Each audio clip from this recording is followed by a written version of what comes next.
మన తండ్రి అయిన దేవునికి కృతజ్ఞతలు తెలియజేస్తూ, ఉదయకాల సమయంలో చక్కగా, గొప్పగా లేఖనం ఏమి చెప్పుచున్నది ఆలోచించి, అనేక మందిని ఆలోచింప చేయడానికి చేరువచ్చినటువంటి మీ అందరికీ కూడా ప్రభువైన యేసుక్రీస్తు నామములో శుభాభివందనములు తెలియజేస్తూ, సహోదరులు శివ గారు ప్రారంభ ప్రార్థన చేస్తారు.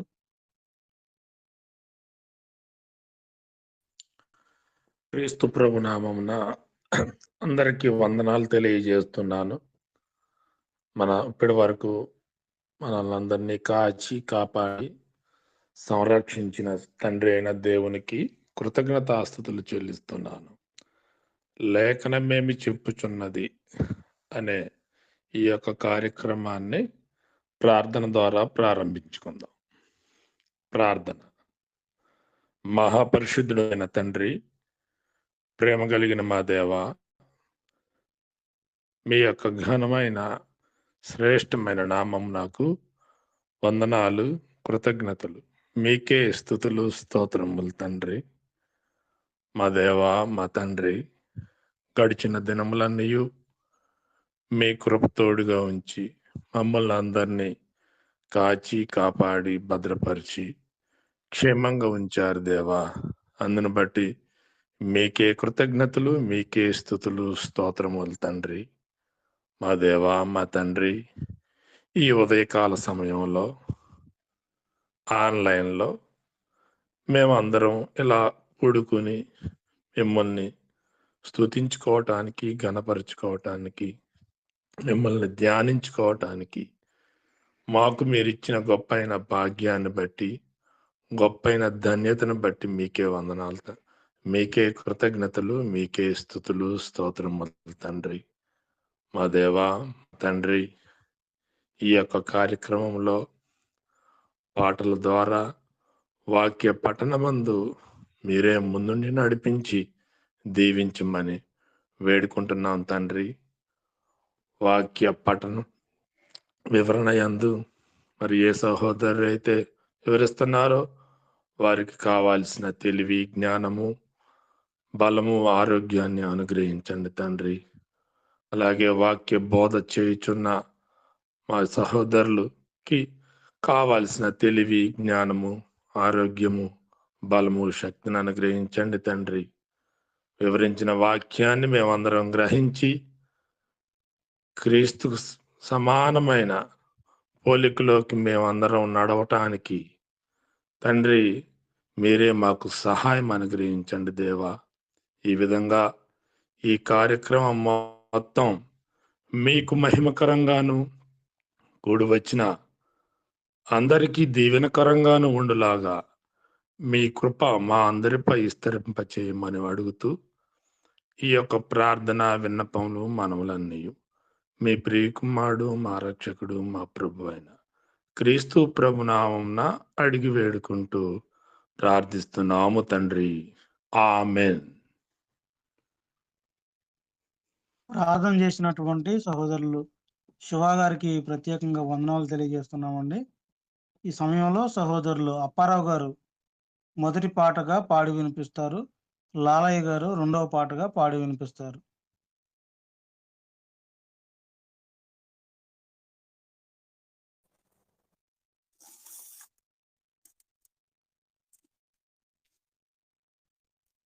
తండ్రి అయిన దేవునికి కృతజ్ఞతలు చేరువచ్చినటువంటి మీ అందరికీ కూడా యేసుక్రీస్తు ప్రభు నామములో వందనములు, శుభములు తెలియపరుచుకుంటున్నామండి. సమయంలో రండి రండి యేసుని యొద్దకు రమ్మనుచున్నాడు అనే పాట పాడుకుందాం.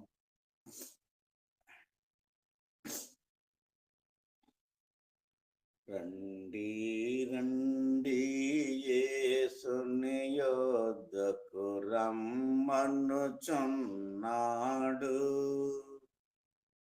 రండి రండి యేసుని యొద్దకు రమ్మనుచున్నాడు. ప్రయాసపడి భారము మోయువారలు ప్రయాసపడి భారముమోయువారలు ప్రభుని చెంతకు పరుగిడి వేగమే ప్రభుని చెంతకు పరుగిడి వేగమే రండి రండి యేసుని యొద్దకు రమ్మనుచున్నాడు. యేసుని పిలుపు వినియోనెంక యోచెంపనేలా. యేసుని పిలుపు వినియోనెంక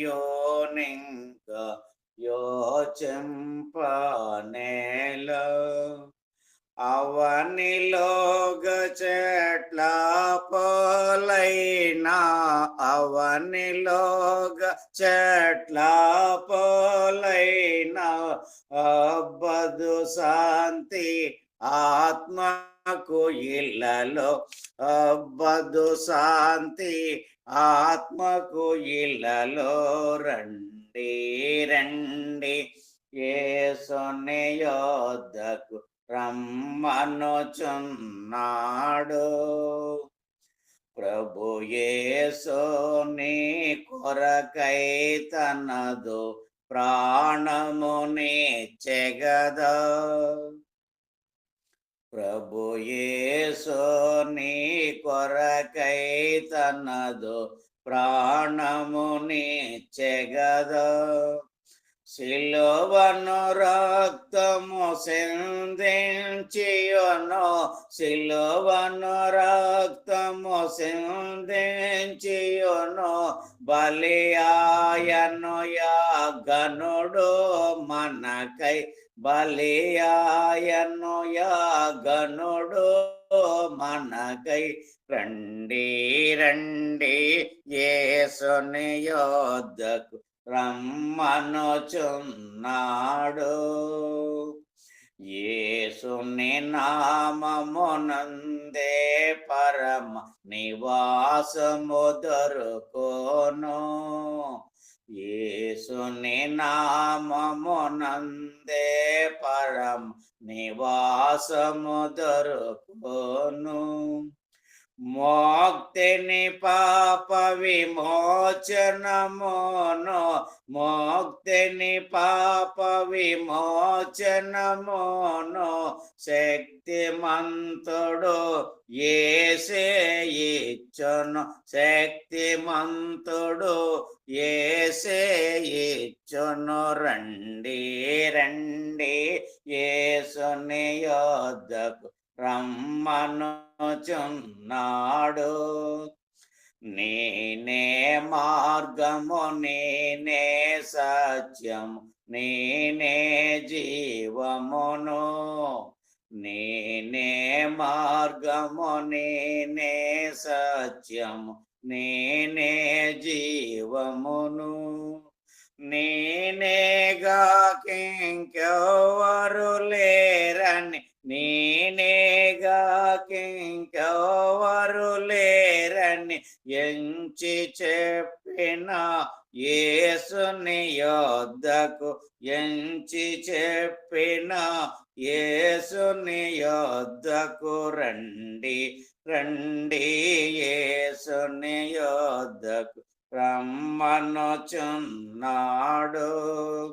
ప్రయాసపడి భారము మోయువారలు ప్రయాసపడి భారము మోయువారలు ప్రభుని చెంతకు పరుగిడి వేగమే ప్రభుని చెంతకు పరుగిడి వేగమే. రండి రండి యేసుని యొద్దకు రమ్మనుచున్నాడు. వందనాలండి అందరికీ. ప్రభు అయిన యేసుక్రీస్తు నామములో ప్రతి ఒక్కరికి కూడా వందనాలండి. ఉదయకాల సమయంలో దేవుని ఇలా ధ్యానించుకునే అవకాశం కల్పించిన బాబుకు వందనాలు తెలియజేస్తూ పాట పాడుకుందాం.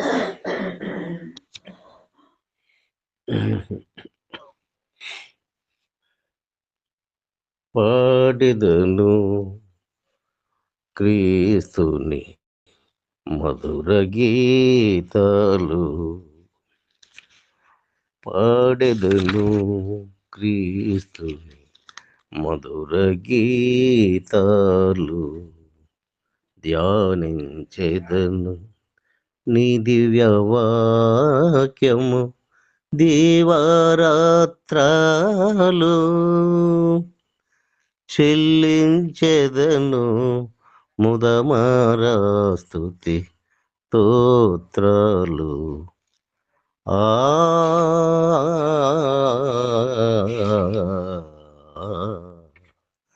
పాడెదను క్రీస్తుని మధుర గీతాలు. పరమును వీడిన ఓ పరమాత్ముడ, భువి కరుదెంచిన నరరూపధారుడ,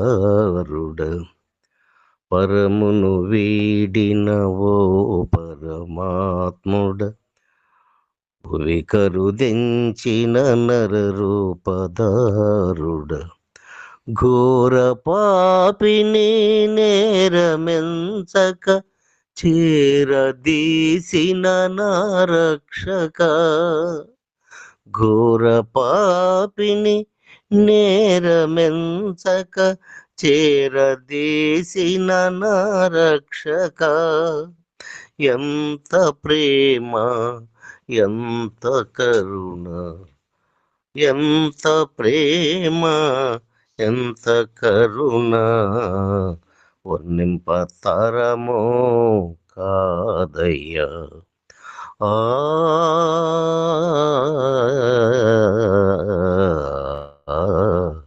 పాడెదను క్రీస్తుని మధుర గీతాలు, పాప పరిహార బలిగా నీవు కల్వరి గిరిపై మృతి చెందితివి, నీదు విలువగు సిలువరుధిరము నాదు కలుషములను బాపెను, నీదు విలువగు సిలువరుధిరము నాదు కలుషములను బాపెను, ఇంత ప్రేమకు ఏమిత్తునయా, అందుకో నా హృది వందితుడా, ఇంత ప్రేమకు ఏమిత్తునయా, అందుకో నా హృది వందితుడా.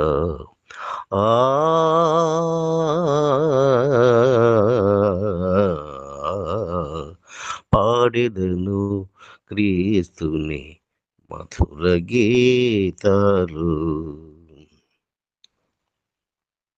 నిత్య రక్షణకు ఆధారం నీవే, సత్యము జీవము మార్గము నీవే, నిత్య రక్షణకు ఆధారం నీవే, సత్యం జీవము మార్గము నీవే, నమ్ము ప్రతివానికి నెమ్మది నొసగెడు నమ్మదగిన ప్రభువా నీతివంతుడా, నమ్ము ప్రతివానికి నెమ్మది నొసగెడు నమ్మదగిన ప్రభువా నీతివంతుడా,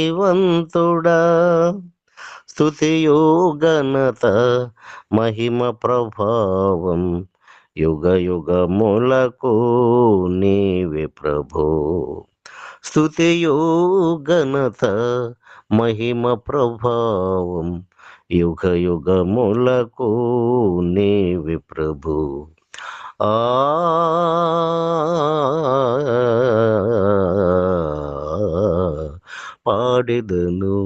పాడెదను క్రీస్తుని మధుర గీతాలు, ధ్యానించెదను నీ దివ్య వాక్యము దీవారాత్రాలు, చెల్లించెదను ముదమారా స్తుతి స్తోత్రాలు. ఆ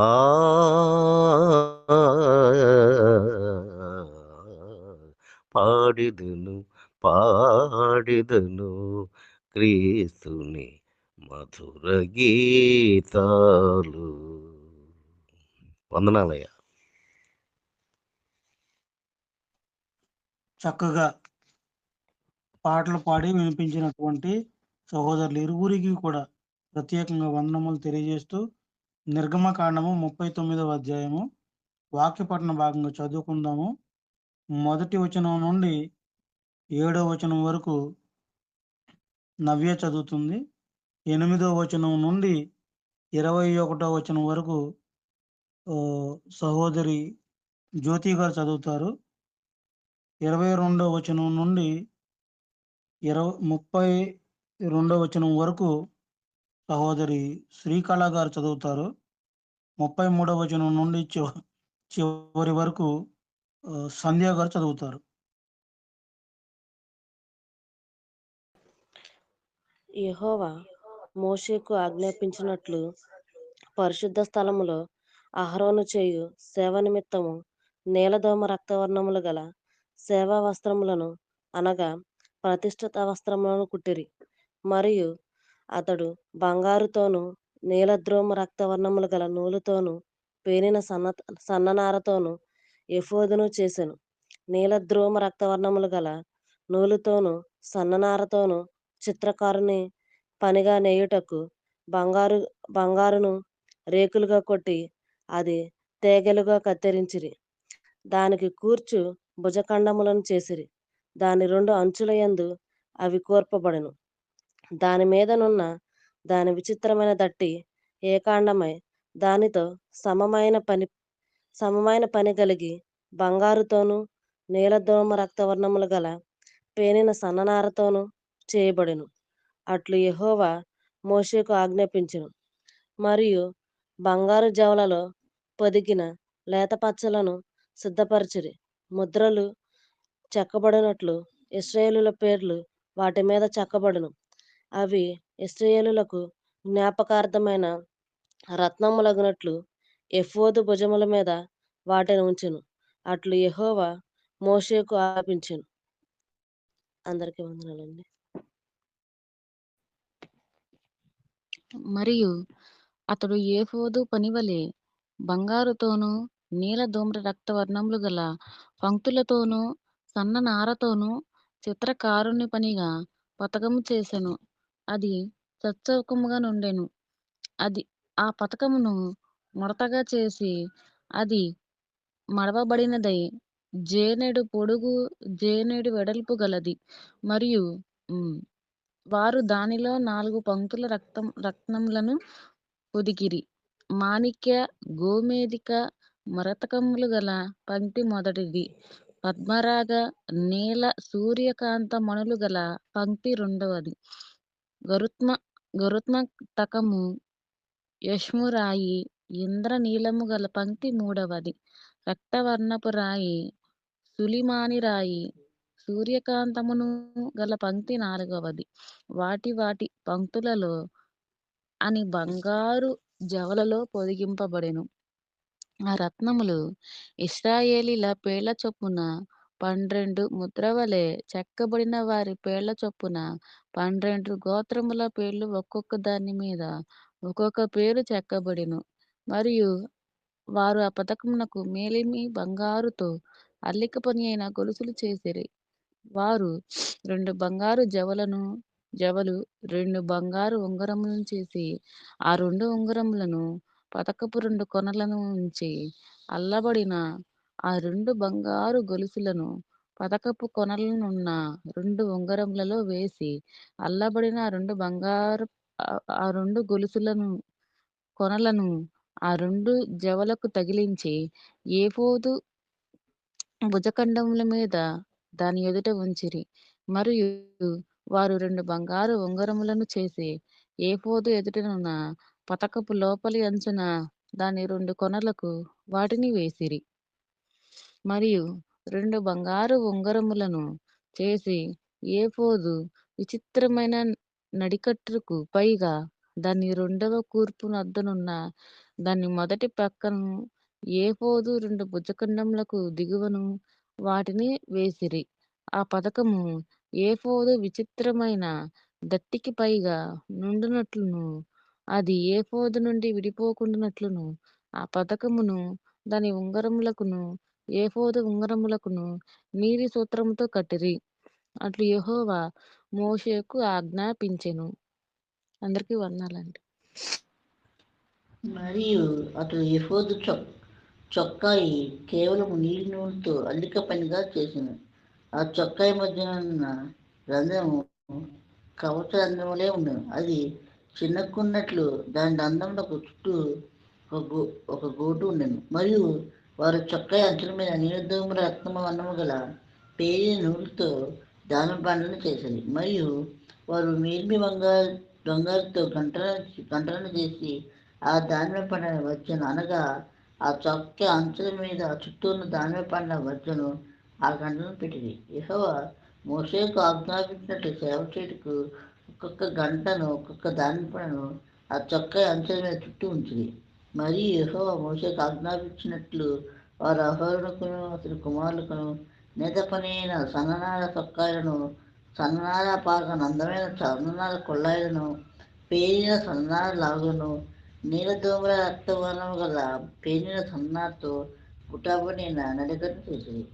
మరియు యెహోవా మోషేకు ఆజ్ఞాపించినట్లు వారు మేలి బంగారుతో పరిశుద్ధ కిరీట భూషణం చేసి చెక్కిన ముద్రవలె దాని మీద యెహోవా పరిశుద్ధుడు అని వ్రాత రాసింది. యెహోవా మోషేకు ఆజ్ఞాపించినట్లు పాగాగు మీదుగా కట్టినట్లు దానికి నీల సూత్రము కట్టింది. ప్రత్యక్షపు గుడారము మందిరమును యొక్క పని యావత్తును సంపూర్తి చేయబడింది. యెహోవా మోషేకు ఆజ్ఞాపించిన ప్రకారంగానే ఇశ్రాయేలు చేసిరి. అప్పుడు వారు మందిరమును గుడారం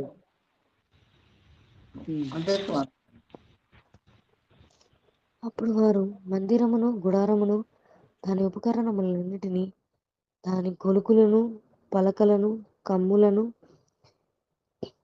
స్తంభములను దిమ్మలను ఎరుపు రంగు వేసిన పొట్టేళ్ల తోళ్ల పైకప్పును సముద్ర వత్సల తోళ్ల పైకప్పును కప్పు తెరను సాక్ష్యపు మందసమును దాని మోతకర్రలను కరుణాపీఠమును బల్లను దాని ఉపకరణములన్నిటినీ సముఖపు రొట్టెలను పవిత్రమైన దీపవృక్షమును సవరించు దాని ప్రతి దీపములను అనగా దాని ప్రదీపములను వరుసను దాని ఉపకరణములన్నిటినీ దీపము కొరకు తైలమును బంగారు వేదికను అభిషేక తైలమును పరిమళ ధూప ద్రవ్యములను శాలాద్వారమునకు తెరను ఇత్తడి బలిపీఠమును దానికుండు ఇత్తడి జల్లెడను దాని మోత కర్రలను దాని ఉపకరణములన్నిటినీ గంగాలమును దాని పీటను ఆవరణపు తెరలు దాని స్తంభములను దాని దిమ్మలను ఆవరణ ద్వారమునకు తెరను దాని త్రాళ్లను దాని మేకులను ప్రత్యక్షపు గుడారములు మందిర సేవ కొరకైన ఉపకరణములన్నిటినీ పరిశుద్ధ స్థలములోని యాజక సేవార్థమైన వస్త్రములను అనగా యాజకుడైన అహరోనుకు పరిశుద్ధ వస్త్రములను అతని కుమారులకు వస్త్రములను మోషే యొద్దకు తీసుకొని వచ్చిరి. యెహోవా మోషేకు ఆజ్ఞాపించినట్లు ఇశ్రాయేలీలు ఆ పనంతయు చేసిరి. మోషే ఆ పనంతయు చూచినప్పుడు యెహోవా ఆజ్ఞాపించినట్లు వారు దానిని చేసి ఉండిరి. అలాగుననే చేసి ఉండిరి కనుక మోషే వారిని దీవించెను.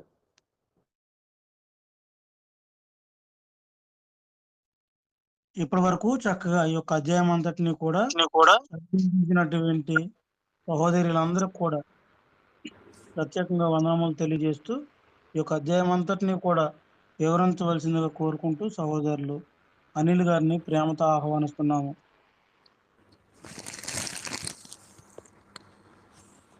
తండ్రి అయిన దేవునికి కృతజ్ఞతాస్తుతులు. కూడి వచ్చిన సహోదరులకి ప్రభునామమున వందనాలు తెలియజేస్తూ ఉన్నాను. ఈరోజు మనము నిర్గమకాండము 39వ అధ్యాయాన్ని కొద్ది నిమిషాలు వివరించుకుందాం. అయితే ప్రియ సహోదరులారా, ఈ నిర్గమకాండాన్ని మనం పరిశీలన చేస్తూ ఉన్నప్పుడు ఇంతకుముందు అధ్యాయం వరకు సాక్ష్యపు మందసము, దానిలోని మందసము, అతి పరిశుద్ధ స్థలము, పరిశుద్ధ స్థలము, తెరలు,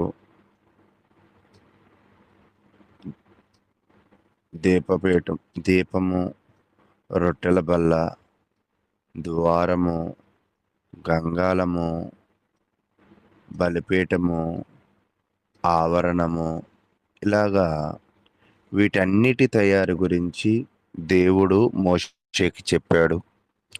మోషే కూడా దేవుడు తెలియజేసిన విధముగా, దేవుడు చెప్పిన విధముగా వాటన్నిటినీ కూడా మోషే ప్రజ్ఞావంతులతోనూ దేవుని ఆత్మజ్ఞానము నింపబడిన వారితోనూ ఆ పనిని ముగించాడు. ముగించిన తరువాత దానిలో పరిచర్య చేసే యాజకుల వస్త్రాల గురించి ఈ అధ్యాయం అంతా కూడా వివరింపబడింది. 1 నుంచి 5 వచనాలు చూస్తూ ఉన్నప్పుడు యాజకులు పవిత్ర వస్త్రాల తయారీ ప్రారంభం అవుతుంది. అంటే యాజకులు వేసుకునే బట్టలు దాన్ని తయారు చేయడం ప్రారంభించారు.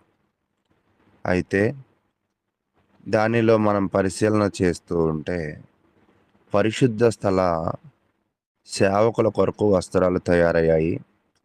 అవి నీలము, ఊదు, ఎరుపు రంగుల దారాలతో ఉపయోగించి తయారు చేశారు.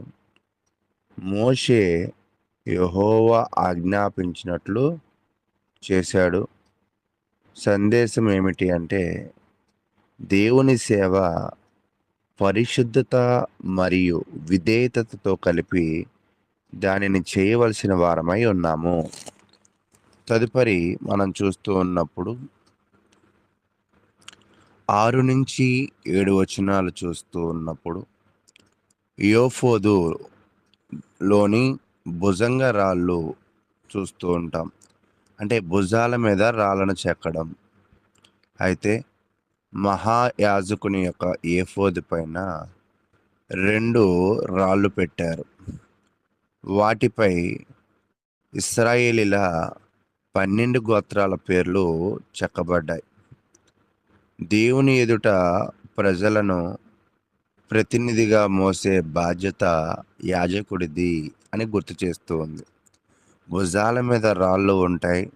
ఆ రాళ్ళు మరి దేవుని ఎదుట ప్రజలను ప్రతినిధిగా మోసే బాధ్యత యాజకుడిది అనేది తెలియజేయబడుతుంది. 8 నుంచి 14 వచనాలు మనం చూస్తూ ఉన్నప్పుడు ఛాతి పట్టి అంటే బ్రెస్ట్ ప్లేట్ నిర్మాణం. యోఫోదులాగా ఇది అదే రంగులతో తయారు. సరిగ్గా చదరపు ఆకారం.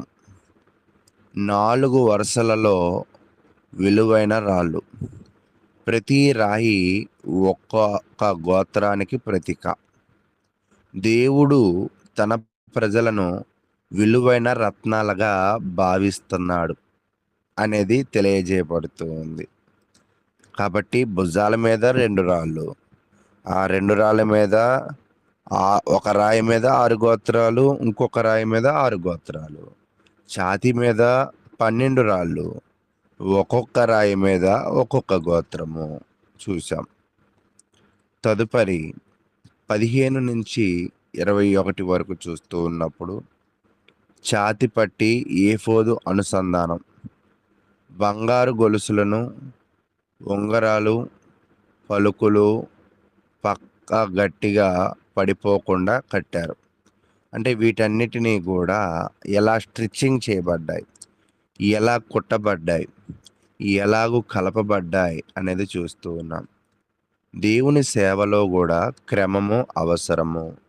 యాదృచ్ఛికంగా కాదు, దేవుని సూచన ప్రకారముగా మనము కూడా అవి ఎలా అనుసంధానము చేయబడ్డాయో, దేవుని పరిచర్యలో సహకరించే వాళ్ళు కూడా ఎంతో క్రమమును అనుసరించాలి. వాళ్ళ ఆలోచన కాదు కానీ దేవుడు ఏర్పరిచిన క్రమాన్ని అనుసరిస్తూ, అది యాదృచ్ఛికంగా కాదు కానీ ముందుగానే సిద్ధపడి ఆ క్రమాన్ని అనుసరిస్తూ కలిసి అవి అలా అనుసంధానం చేయబడి ఉన్నాయో అలాగ కలిసి దేవుని పరిచర్యలో ముందుకు వెళ్ళవలసిన అవసరం ఉంది. తదుపరి 22 నుంచి 26 వచనాలు చూస్తున్నప్పుడు, నీలిరంగు మేలిపట్టు వస్త్రము అంటే తల పెట్టుకునే దగ్గర పూసలు, గంటలు, కింద వేలాడే తయారీ, ఇవన్నీ కూడా మనం చూస్తూ ఉన్నాం. అయితే ప్రతి కదలికలో కూడా ఆ గాంధర్వ గణములాగా శబ్దం, సేవకుడు దేవుని ఎదుట నిలవబడ్డాడనే సూచన. అంటే మనము అతని యొక్క కదలికను బట్టి, ఆ గంటల శబ్దాన్ని బట్టి అతడు దేవుని దగ్గర నిలవబడ్డ విధానాన్ని బయట ఉన్న వాళ్ళు గ్రహించడానికి దీనిని మనము చూస్తూ ఉంటాం. కాబట్టి 27 నుంచి 29 దాకా మనం చూస్తూ ఉన్నప్పుడు, ఇతర యాజకుల వస్త్రాలు, అహరోను కుమారుల కొరకు వస్త్రాలు, తలపాగా, పట్టీలు చక్కగా శ్రద్ధగా తయారు. దేవుని పనిలో అందము, క్రమము, పరిశుద్ధత ముఖ్యము. మళ్ళా చూడండి, దేవుని పనిని చేసినప్పుడు అందము, క్రమము, పరిశుద్ధత ముఖ్యం.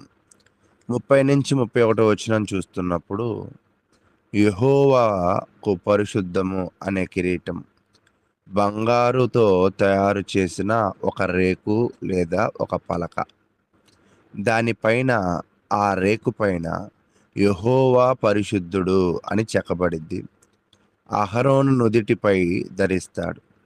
అంటే సేవకుని జీవితము ఆ తలపాగా పెట్టుకున్నప్పుడు యెహోవా పరిశుద్ధుడు అని ఎలాగా అనేకులకు కనపరుస్తామో, ఆ తలపాగా పెట్టుకున్న సేవకుడి జీవితము కూడా పరిశుద్ధమైనదిగా ఉండాలి అనేది తెలియజేస్తూ ఉంది. తర్వాత 32 నుంచి 41 వచనాలు.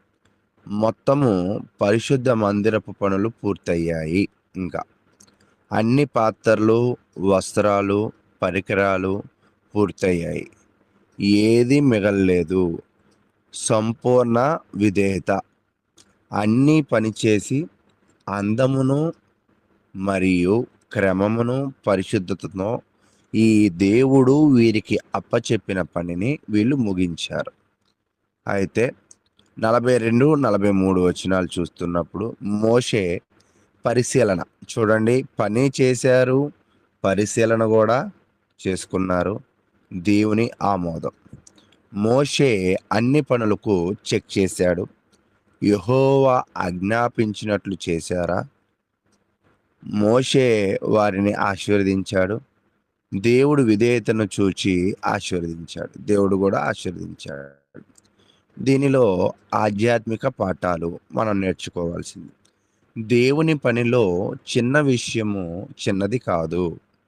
రెండవది, పరిశుద్ధత దేవుని సేవకు తప్పనిసరి. మూడవది, దేవుని పనికి గౌరవము ఇవ్వాలి. నాలుగవది, విధేయత దేవునికి ఆమోదానికి మార్గము. ఐదవది, దేవుడు మన కృషిని గమనిస్తాడు. 5వ పాయింట్.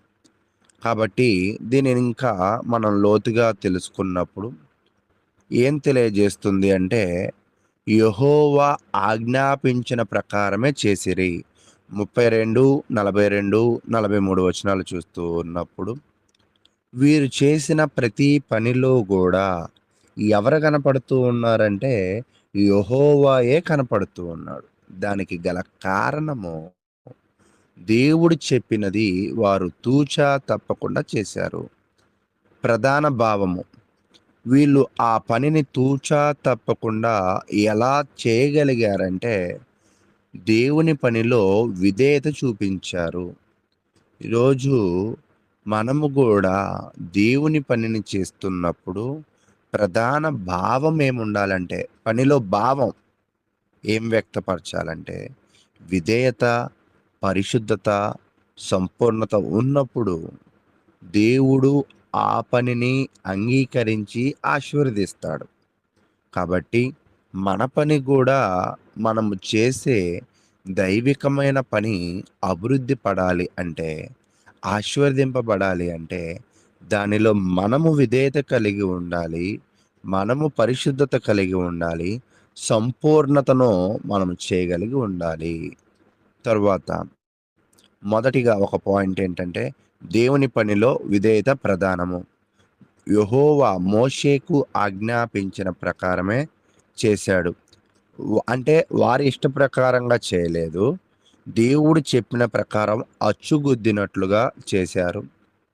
దేవుని పనిలో మన ఆలోచన కాక కొంతమంది అంటూ ఉంటారు, ఇలాగ పాడితే బాగుండు కదా, ఇలా మాట్లాడితే బాగుండు కదా, ఇలా దేవుని పని చేస్తే బాగుండు కదా.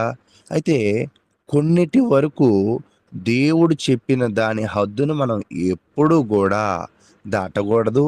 మన ఆలోచనలు దానిలో ఎట్టి పరిస్థితులలో కూడా కలపకూడదు. దీనిలో ఆత్మీయ సందేశము ప్రధానమైనది ఏమిటి అంటే దేవుని ఆశీర్వాదము కేవలము విధేయులపైనే ఉంటుంది. Point number 1. పాయింట్ నెంబర్ 2, దేవుని సేవకు పరిశుద్ధ జీవితం అవసరము అని చూసాం కదా. ఈ అధ్యాయము మొత్తం యాజకుల దుస్తులు, పవిత్ర వస్త్రాల గురించి చెప్పబడింది. యాజకుడు పరిశుద్ధంగా ఉండాలి. దేవుని సన్నిధిలో నిలబడే వారు తేలికగా ఉండకూడదు. ఛాతిపట్టి, కిరీటము, వస్త్రాలని పరిశుద్ధతను సూచిస్తూ ఉన్నాయి. కాబట్టి యెహోవా పరిశుద్ధుడు కాబట్టి ఆయన మాటను బట్టి ధరించిన వస్త్రాలను బట్టి ఈరోజు నేటి విశ్వాస జీవితంలో కూడా మనము కూడా పరిశుద్ధంగా ఉండాలి. మన మాటలు, మన ఆలోచనలు, మన నడవడిక అన్నీ దేవునికి పరిశుద్ధమైనవిగా ఉండాలి. కాబట్టి 3వ పాయింట్, దేవుడు సంపూర్ణతను చూడగల దేవుడు. వారి పని పూర్తి చేశారు. ఏది అర్ధాంతరంగా లేదు. కొలతలు అలాగే ఉన్నాయి, నమూనా అలాగే ఉన్నాయి, ప్రతి భాగము సిద్ధంగా ఉంది. దేవుడు చెప్పిన కొలతలు, నమూనా, పరిస్థితులు ఎక్కడా కూడా వాళ్ళు మిస్ చేయలేదు. దేవుడు కోరుకున్న సంపూర్ణతను వాళ్ళు చేసి ఉన్నారు.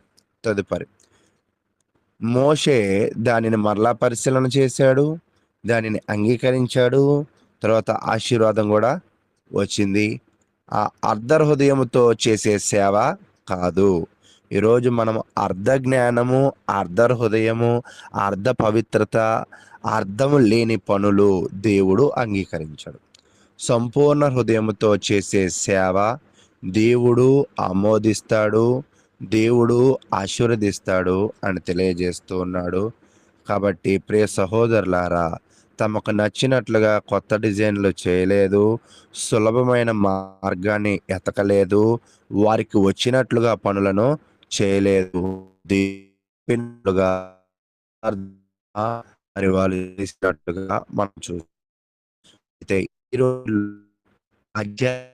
ఏమిటంటే ఈ రోజుల్లో మంది చెప్తారు సరిపోతుంది, దేవుడు చూస్తాడు ఖచ్చితంగా. కానీ పనిలో అలిసిపోయి సడిపోయి ఖచ్చితమైన విధేయత కనపరచాల్సిందే. కాబట్టి ఈరోజు మనం నేర్చుకోవాలి, కనపరచాలి, పరిశుద్ధంగా జీవించాలి, సంపూర్ణంగా తీసుకెళ్ళాలి. ఆ సేవలో గౌరవాన్ని ఉంచాలి. ఆ సేవలో కలిసి ముందుకు వెళ్ళాలి. దేవుడు విధించిన బోర్డర్స్ మనం తెలుసుకుని మన జీవితంలో మనం ముందుకు వెళ్ళాలని దేవుని వాక్యాన్ని బట్టి నేను మీకు వివరిస్తూ ఈ యొక్క సమయాన్ని నేను ముగిస్తూ ఉన్నాను. కాబట్టి ఈ అధ్యాయంలో వాళ్ళ యొక్క శ్రద్ధ, వాళ్ళ యొక్క అంకితాభావం, వాళ్ళ యొక్క కృషి వాళ్ళ యొక్క విధేయత కనపడుతుంది. ఈరోజు మన జీవితాల్లో కూడా అవి కనపరచాలి అని కోరుకుంటూ ముగిస్తూ ఉన్నాను. చాలా చక్కగా, గొప్పగా ఈ యొక్క 39వ అధ్యాయం అంతటిని కూడా వివరించినటువంటి సహోదరులు అనిల్ గారికి ప్రత్యేకంగా వందనములు తెలియజేస్తున్నామండి. ఈ సమయంలో ఇప్పటి వరకు చెప్పబడినటువంటి విషయాల విషయమై, అలాగే తదుపరి దేవకన్న గారి మెసేజ్ కొరకు ప్రార్థనా సహాయం కోరవలసిందిగా సహోదరులు యేసుపదం గారిని ప్రేమతో ఆహ్వానిస్తున్నాము. మంచిదండి, ప్రార్థన చేసుకుందాము. ప్రార్థన. మమ్మల్ని మిక్కిలిగా ప్రేమించిన ప్రియ పరలోకపు తండ్రి, మీ ఘనమైన ఉన్నతమైన నామానికి మీ ప్రియకుమారుడును మా ప్రభువును రక్షకుడైన యేసుక్రీస్తు నామంలో మీకు స్తుతులు, స్తోత్రములు, కృతజ్ఞతలు తెలియజేసుకుంటున్నాము తండ్రి.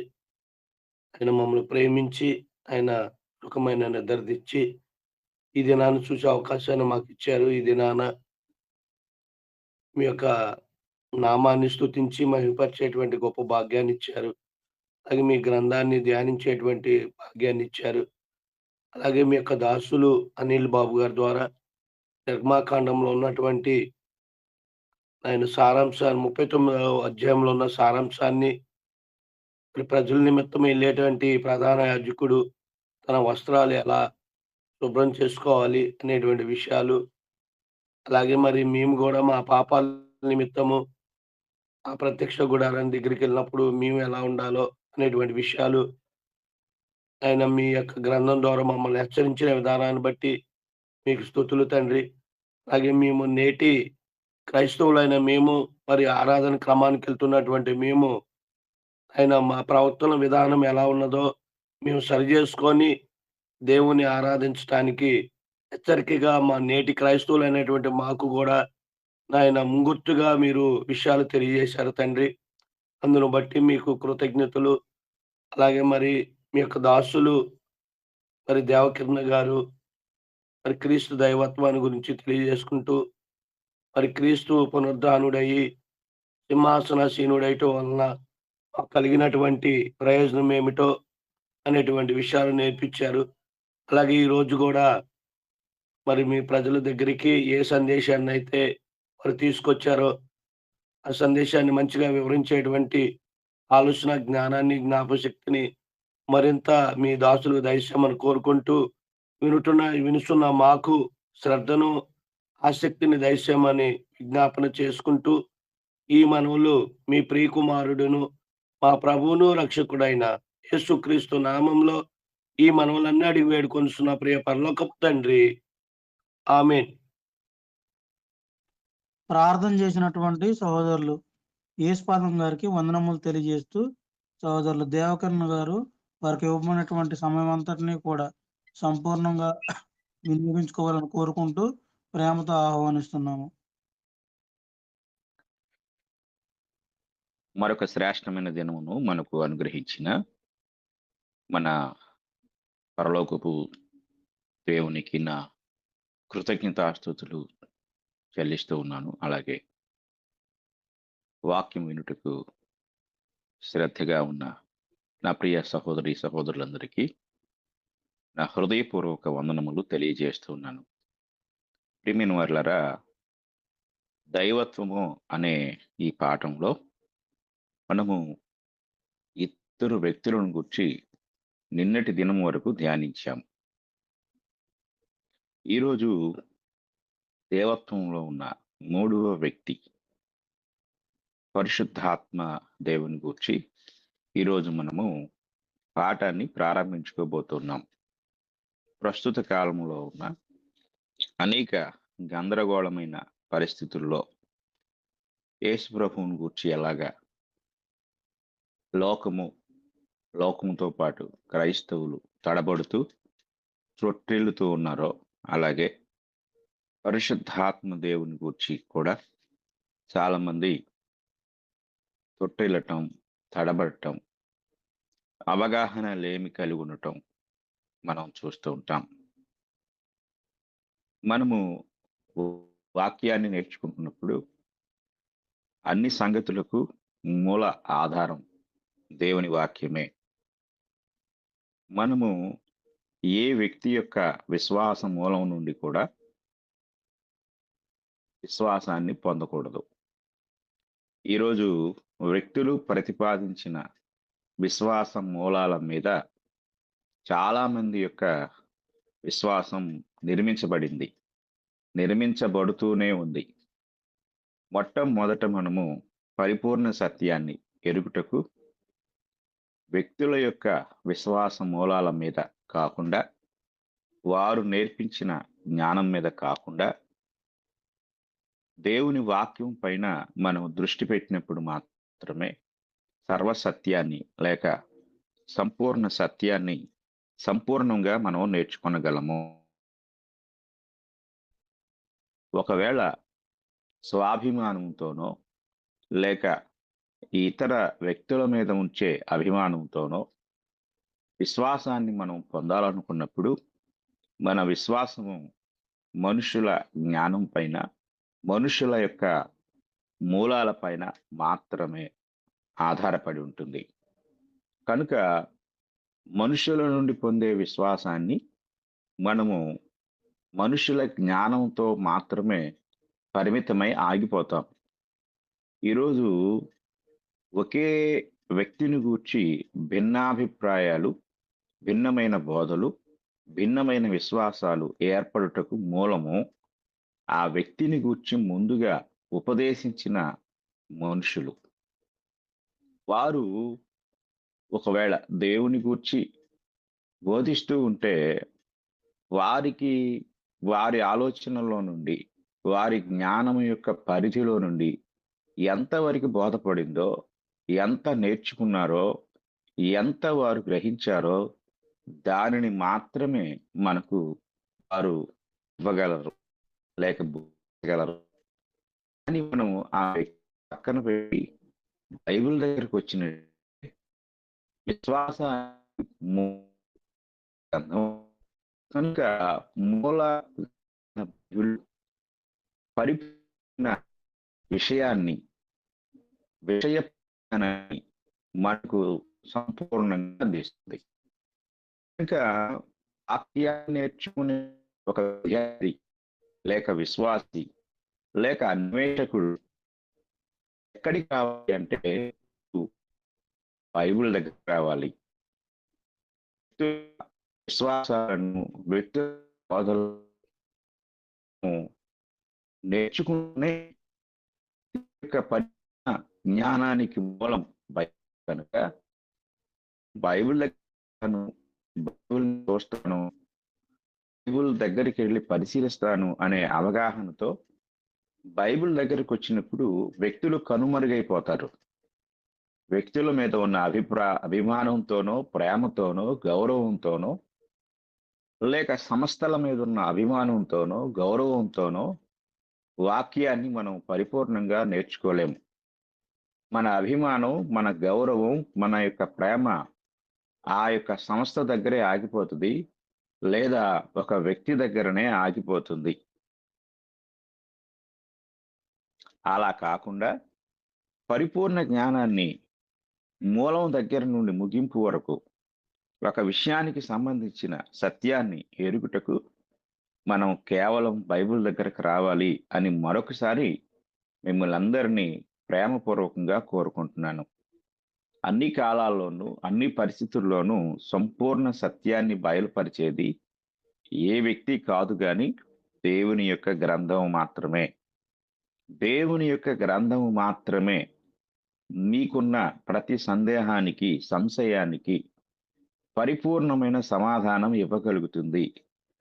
కనుక వ్యక్తుల మీదనో, సంస్థల మీదనో అభిమానంతో ఒకవేళ మీరుంటే దయచేసి వారిని అభిమానించండి, గౌరవించండి, ప్రేమించండి. కానీ వారికి రెండవ స్థానం ఇవ్వండి. మొదటి స్థానం మీ చేతిలో ఉన్న బైబిల్కి ఇవ్వండి. ఎందుకంటే వారు చెప్పేది కూడా బైబిల్లో నుండే తీసుకున్నారు.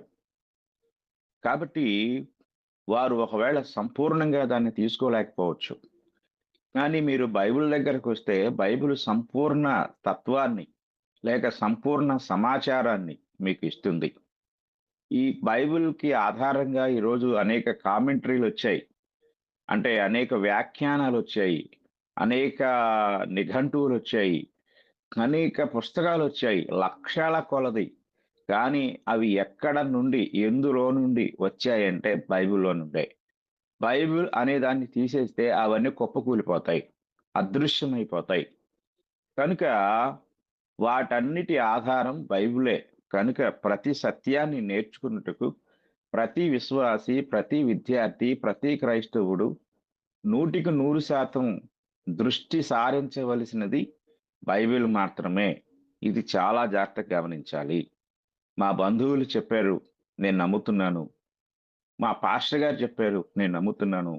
లేక మా యొక్క సహోదరులు చెప్పారు, నేను దాన్ని నమ్ముతున్నాను.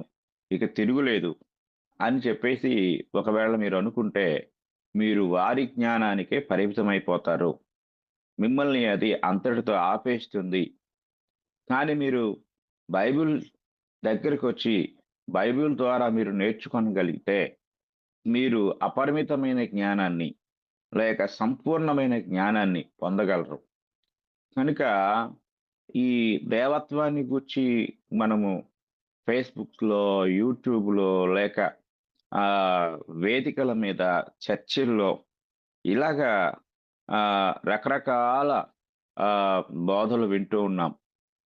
కానీ మనము సంపూర్ణ సత్యాన్ని గ్రహించుటకు బైబిల్ మాత్రమే అంతిమ లక్ష్యంగా, బైబిల్ మాత్రమే పరిపూర్ణ సత్యముగా మనం గ్రహించాలని మరొకసారి మీ అందరి హృదయాలను బైబిల్ మీద ఫోకస్ చేయాలనే దృష్టితో నేను ఈ మాటలు మాట్లాడుతూ ఉన్నాను.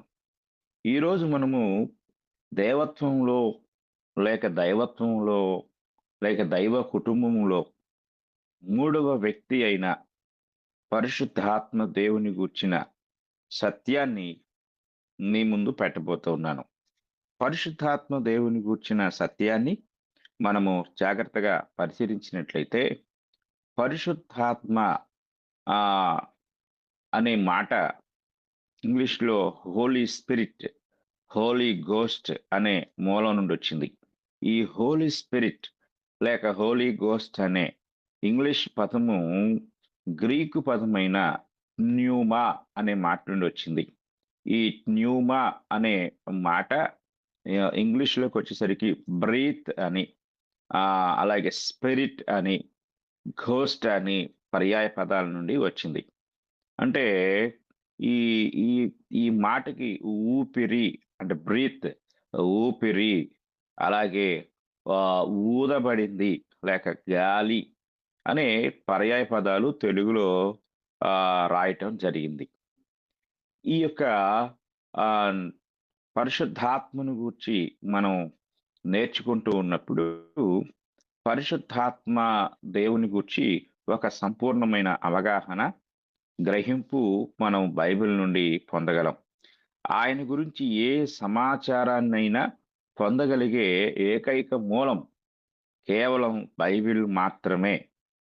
ఇంకొక విషయం ఏంటంటే, పరిశుద్ధాత్మ దేవుని గూర్చి ఈ లోకంలో బోధించేవారు ఎవరైనా ఉన్నారంటే క్రైస్తవ్యం మాత్రమే. ఇక ఏ ఇతర రిలీజియన్స్ పరిశుద్ధాత్మను గూర్చి బోధించవు. పరిశుద్ధాత్మ అనగా ఆ మాట వినగానే ఇది క్రైస్తవ్యానికి సంబంధించిన ఒక పదము అనే విషయాన్ని లోకం గుర్తిస్తుంది.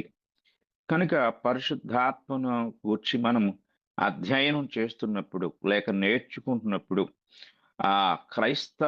క్రైస్తవ్యం యొక్క కేంద్ర బిందువు లేక క్రైస్తవ్యానికి మూలమైన పుస్తకం బైబిల్.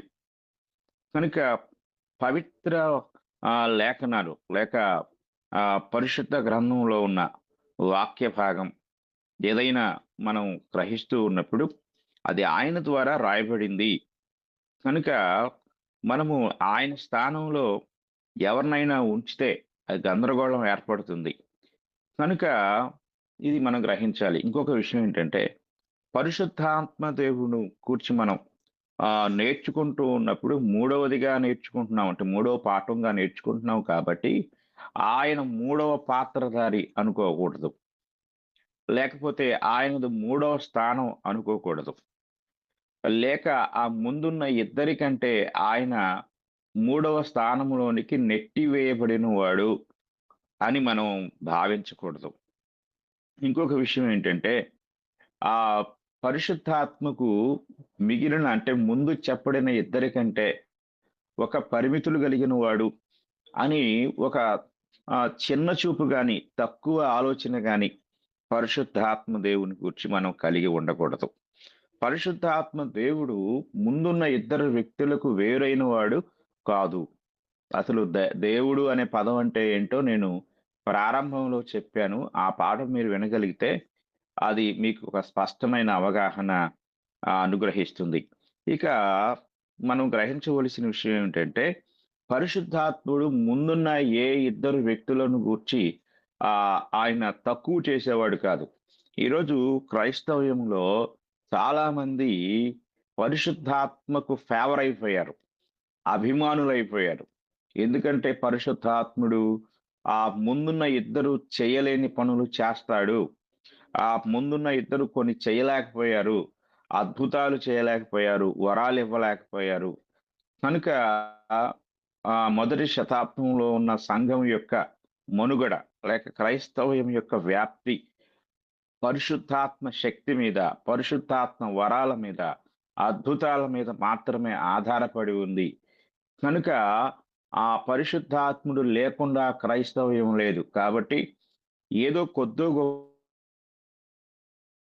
ప్రభు చేశారు, కానీ ఆ మిగిలినదంతా కూడా ఆ మూడవ వ్యక్తిగా చెప్పబడుతున్న పరిశుద్ధాత్మ దేవుడు చేశాడు. కనుక ఆ 99% క్రైస్తవ్యం ఆ పరిశుద్ధాత్మ మీదే ఆధారపడి ఉంది అని చాలా మంది పరిశుద్ధాత్మను ఫేవర్గా ఉండటానికి ప్రయత్నం చేశారు, ప్రారంభించారు. కొందరైతే పరిశుద్ధాత్మను గూర్చి విపరీతంగా బోధించటం మొదలుపెట్టారు. ఎంతలా అంటే యేసుక్రీస్తును మర్చిపోయేలాగా, యేసుక్రీస్తు యొక్క స్థానాన్ని కుదించేలాగా పరిశుద్ధాత్మను ప్రజల హృదయాల్లో హైలైట్ చేసేశారు. ఇక క్రైస్తవుడు అయితే ముందు ఆత్మను పొందాలి, ఆత్మను పొందకుండా క్రైస్తవుడు కాలేడు. ముందు ఆత్మను పొందిన తర్వాత క్రైస్తవుడు అవుతాడు, ఆత్మను పొందిన తర్వాతనే రక్షించబడతాడు. కనుక ఒకడు చర్చికి వస్తే లేక సంఘానికి వస్తే ముందు అతని యొక్క పునాది పరిశుద్ధాత్మ ద్వారానే ప్రారంభించాలి. ఆ మిగిలిన ఇతర వ్యక్తుల గురించి అంతగా తెలుసుకోవాల్సిన అవసరం లేదు, వారికి అంత ప్రాముఖ్యత లేదు. ముందు నీకు ఆత్మ రావాలి, ఆత్మ కావాలి, ఆత్మ పొందాలి, ఆత్మలో లీనమైపోవాలి అని బోధించటం అనేది ఈరోజు అనేక మందిలో మనం చూస్తూ ఉంటాం. కొందరు పరిశుద్ధాత్మ అంటే ఒక ఆవహించే ఆత్మలాగా కూడా ప్రజల హృదయాల్లోకి నింపారు. పరిశుద్ధాత్మ మనిషిని ఆవహిస్తుంది, ఆయన ఆవహించి ఏదేదో చేస్తాడు. కనుక పరిశుద్ధాత్మ ఆవాహన పొందాలి. పరిశుద్ధాత్మ నిన్ను ఆవహించినప్పుడు నువ్వు అనేక సంగతులు తెలుసుకుంటావు. కనుక పరిశుద్ధాత్మ కోసం, అంటే కొన్ని మతాలలో కొందరు దేవతలను లేక దేవుళ్లను ప్రత్యక్షపరుచుకోవటానికి, లేక వారు వచ్చి వీరిని ఆవహించటానికి రకరకాల పూజా కార్యక్రమాలు, యజ్ఞ యాగాలు చేసినట్లుగా క్రైస్తవుడు కూడా పరిశుద్ధాత్మను పొందటానికి అనేక ప్రయత్నాలు చేయాలి అని కొన్ని ఆ క్రియాపూర్వకమైన కార్యాలను క్రైస్తవ్యంలోనికి తీసుకువచ్చారు. ఇవన్నీ కూడా పరిశుద్ధాత్మను పొందే ఒక ప్రక్రియలుగా కూడా చాలా మంది వాటిని తీసుకొచ్చారు. వాటికి లేఖన ఆధారం లేదు, అంటే వాక్య సంబంధమైన ఆధారం ఏమీ లేదు.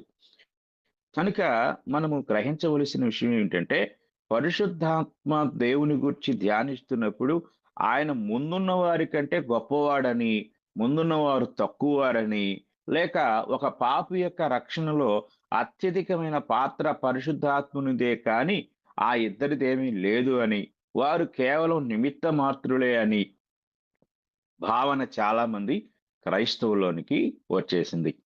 అలాగే పరిశుద్ధాత్మను పొందారు అని చెప్పటానికి సింబాలిక్గా దేహ సంబంధమైన కార్యాలను జరిగించడానికి కూడా చాలా మంది ప్రిపేర్ అయిపోయారు.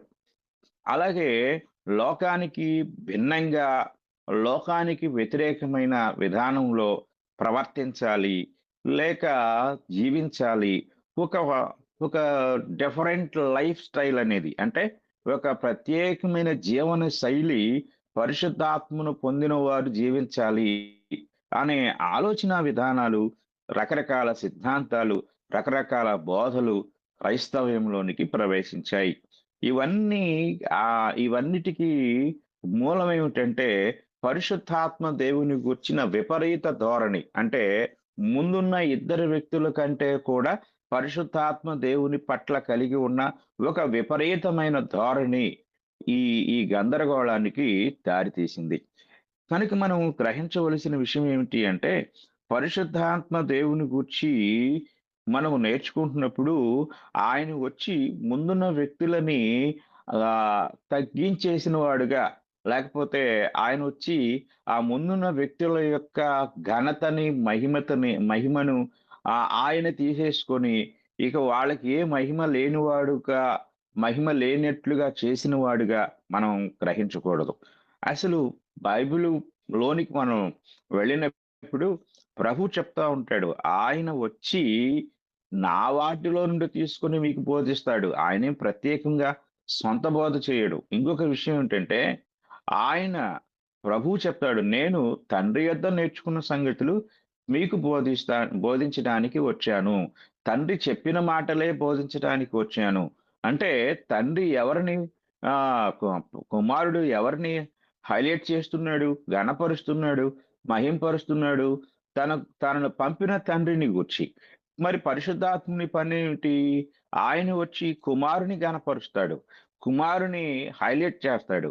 కుమారుడు ఏ బోధన అయితే ఇచ్చాడో ఆ బోధనే ఆయన చెప్తాడు. ఆయన సొంతగా ఏమి చెప్పడు, నా వాటిలో నుండి తీసుకొని మీకు బోధిస్తాడు. ఈ ఈ యొక్క అవినాభావ సంబంధం వారి ముగ్గురిని సమానులుగా, అందులో వారు ఐక్యంగా ఉన్నట్లుగా, ఏకాభిప్రాయం కలిగి ఉన్నట్లుగా, వారు ఎంతో చక్కని ఒక పటిష్టమైన విడదీయరాని సంబంధ బాంధవ్యాన్ని కలిగి ఉన్నట్లుగా వాక్యం మనకి బోధిస్తుంటే, ఇందులో కొందరు ముందు అంటే మొదటిగా చెప్పబడిన తండ్రి అయిన దేవుని హైలైట్ చేస్తూ ఆయన్ని విడగొట్టేశారు. ఆయనే సర్వానికి ఆధారం, ఆయన పంపితేనే మిగిలిన ఇద్దరు వచ్చారు కాబట్టి ఆయన్నే మనం ఆరాధించాలి, ఇక ఆయన తప్ప మనకి ఇంకెవరూ లేరు, ఏదైనా కొద్దో గొప్ప ఉంటే మిగిలిన ఇద్దరిది, వాళ్ళదేమి ప్రత్యేకత ఏమీ లేదు, కాబట్టి ఆయన్ని మనం ముందు గుర్తించాలి అని లోక సంబంధంగా కొందరు మాట్లాడుతూ తండ్రి ముందా, కుమారుడు ముందా, తండ్రి గొప్పవాడా, కుమారుడు గొప్పవాడా అనే లౌకికమైన లాజిక్కులతో విశ్వాసుల యొక్క హృదయాలను గందరగోళం చేస్తూ ఉన్నారు. కనుక ఇంకొకళ్ళు ఏం చేశారంటే యేసుక్రీస్తు వారిని తీసుకొచ్చి అసలు ఆయన లేకుండా అసలు రక్షణ ఎక్కడి నుంచి వచ్చింది? ఒకవేళ తండ్రి ఉంటే ఉన్నాడు, కానీ తండ్రి ద్వారా రక్షణ రాలేదు కదా, కుమారుడే కదా ప్రాణం పెట్టింది, కుమారుడే కదా త్యాగం చేసింది, అసలు క్రొత్త నిబంధనలో మరి అసలు చరిత్ర అంతా కుమారుడిదే కదా అని కొంతమంది కుమారుడిని హైలైట్ చేసేశారు. ఆ తర్వాత కుమారుడు ఎంతకాలం ఉన్నాడండి? 33.5 సంవత్సరాలే కదా ఉంది. కానీ ఆయన తరువాత వచ్చిన పరిశుద్ధాత్మ దేవుడే 2000 సంవత్సరాల నుండి సంఘాన్ని నడిపిస్తున్నాడు, సంఘాన్ని పోషిస్తున్నాడు. అలాగే బైబిల్ రాయటంలో పరిశుద్ధాత్ముడే ప్రముఖ పాత్రధారి. కనుక పరిశుద్ధాత్ముడే గొప్ప అని కొంతమంది లాక్కెళ్ళిపోయారు. యేసుప్రభు వారిని కొంతమంది లాక్కెళ్ళిపోయారు. అలాగే తండ్రి అయిన దేవుని కొంతమంది లాక్కెళ్ళిపోయారు. ఇలాగ ముగ్గురిని 3 ముక్కలు చేసుకొని ఈ క్రైస్తవ్యం అంతా కూడా ఇలా అయిపోతా ఉంది. ప్రియ సహోదరులారా, బైబిలు వారిని విడదీయలేదు. వారు ఏకంగా ఉన్నారు, ఐక్యంగా ఉన్నారు. యోహాను సువార్త 14వ అధ్యాయంలో నాయందు తండ్రియు తండ్రి యందు నేనును ఏకమై ఉన్నాము అని ఫిలిప్పుకు ప్రభువు చెప్పినప్పుడు ప్రభువు ఎవరిని కనపరుస్తున్నారు, ఎవరిని విడదీస్తున్నారు, ఇది చాలా జాగ్రత్తగా గ్రహించాలి. కనుక పరిశుద్ధాత్మ పేరుతో ఈరోజు జరిగే బోధలు లేక కల్పితాలను మనం ప్రక్కన పెట్టి మంచి మనసాక్షితో దేవుని యొక్క వాక్యము నుండి ఈ ముగ్గురు వ్యక్తులు కూర్చి ఏం బైబిల్ బోధిస్తుందో మనం నేర్చుకున్నాం. అందులో ఇద్దరు వ్యక్తులు కూర్చి మనం ధ్యానించాము, నేర్చుకున్నాము. ఈరోజు మనము ఆ మూడవ వ్యక్తిని గురించి ధ్యానిస్తూ ఉండగా ఈ అవగాహన చాలా ప్రాముఖ్యమైంది. ఈ అవగాహనతో మీరు బైబిల్ తీయండి, బైబిల్ చదవండి, బైబిల్ నేర్చుకోండి. అప్పుడు ఎలాంటి గందరగోళం లేకుండా బైబిల్లో ఉన్న సత్యం మనకి స్పష్టంగా తెలియచేయబడుతూ ఉంటుంది. ఈరోజు మనం పరిశుద్ధాత్మను గురించి నేర్చుకుంటున్న ఈ భాగంలో మొదటి విషయాన్ని నేను మీకు తెలియజేస్తాను. పరిశుద్ధాత్మ ఒక వ్యక్తిత్వం కలిగిన వాడు. ఆయన ఒక వ్యక్తి అనగా మనం జాగ్రత్తగా గమనించినట్లయితే personality of the Holy Spirit అనే ఈ యొక్క పదాన్ని మనం ఆలోచించినప్పుడు పరిశుద్ధాత్మ దేవుడు ఒక వ్యక్తిత్వము కలిగిన వాడై ఉన్నాడు. ఇది చాలా జాగ్రత్తగా గమనించాలి. వ్యక్తిత్వం వేరు, కేవలం ఒక శక్తిగా ఉండటం వేరు. శక్తికి వ్యక్తిత్వం అనేది ఉండదు. వ్యక్తిత్వము చాలా మంది నాకంటూ ఒక వ్యక్తిత్వం ఉంది అని అంటూ ఉంటారు. ఏమిటి ఆ వ్యక్తిత్వము? ఇది జాగ్రత్తగా మనం గ్రహించాలి. వ్యక్తిత్వ లక్షణాలు అనేవి అవి ఒక వ్యక్తికి మాత్రమే ఉంటాయి, శక్తికి ఉండవు. ఇది గ్రహించండి. కొంతమంది పరిశుద్ధాత్మ దేవుని కేవలం ఒక శక్తిగా మాత్రమే అర్థం చేసుకుంటున్నారు.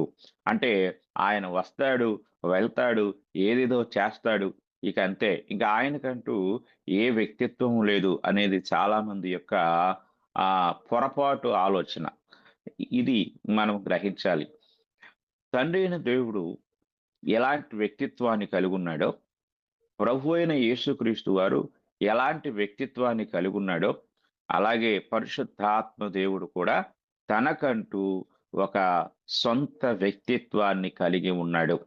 ఈ వ్యక్తిత్వంలో ముందున్న ఇద్దరు ఎలాంటి వ్యక్తులుగా వ్యక్తిత్వ లక్షణాలు కలిగి ఉన్నారో, స్వభావ లక్షణాలు కలిగి ఉన్నారో, గుణ లక్షణాలు కలిగి ఉన్నారో, అలాగే ఈయన కూడా ముందున్న ఇద్దరిలాగానే ఈయన కూడా అదే విధానంలో లక్షణాలు కలిగి ఉన్నాడు. ఇది మనం జాగ్రత్తగా గ్రహించవలసిన వారమై ఉన్నాము.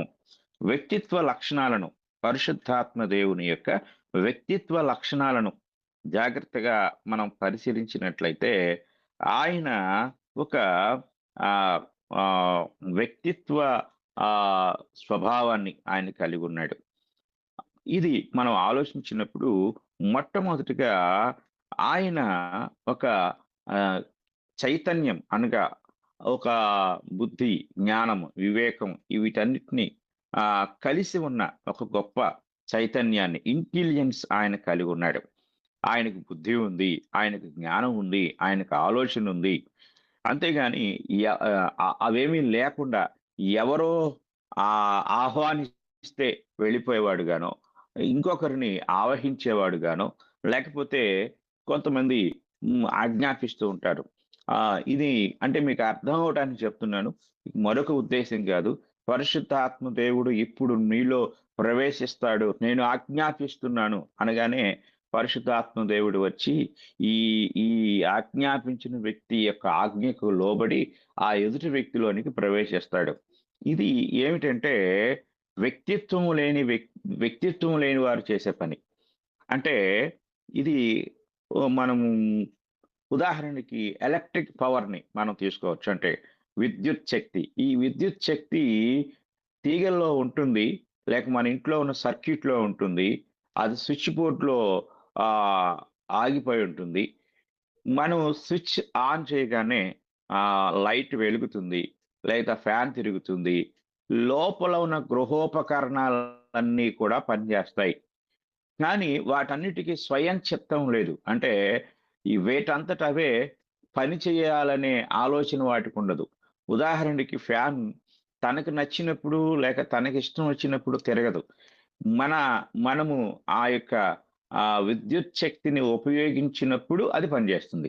అంటే తనకంటూ సొంత వ్యక్తిత్వము ఆ యొక్క ఫ్యాన్‌కి లేదా అక్కడున్న కరెంట్‌కి దేనికి లేదు.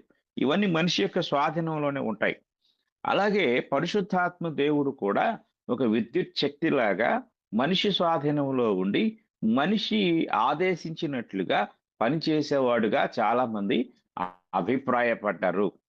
కనుక పరిశుద్ధాత్మ దేవుని గూర్చి ఇలాంటి వ్యక్తిత్వం లేనివాడుగా ఉండే అభిప్రాయాన్ని మొదట మనం తీసివేసుకోవాలి.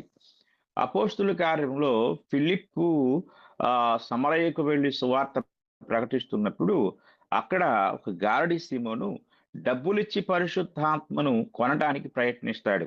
అంటే ఈ డబ్బు తీసుకొని నాకు పరిశుద్ధాత్మ వరాన్ని ఇవ్వండి అంటాడు. అంటే పరిశుద్ధాత్ముడు ఎవరి స్వాధీనంలో ఉన్నాడు? పేతురు గారి స్వాధీనంలో ఉన్నాడా? అంటే డబ్బులకి అమ్ముకునే ఒక వస్తువా పరిశుద్ధాత్మ దేవుడు? అంటే పరిశుద్ధాత్మ దేవుని పట్ల ఆ యొక్క గారడీ సీమోనుకున్న అభిప్రాయం ఏమిటంటే ఆ మ్యాజిక్ పవర్, అంటే ఆయన గారడీ వాడు కదా, మెజిషియన్ పవర్ అనేది అంటే ఒక ఆ యొక్క మ్యాజిక్ చేసే శక్తి ఏ విధంగా ఇతరులకు ఒకరి నుండి ఒకరికి అందించబడుతుందో, నేర్పబడుతుందో, అలాగే పరిశుద్ధాత్మ శక్తిని ప్రయోగించడం కూడా ఒకరి నుండి ఇంకొకరికి పొందొచ్చు, లేక ఒకరు దాన్ని ఇంకొకరికి ఇవ్వచ్చు.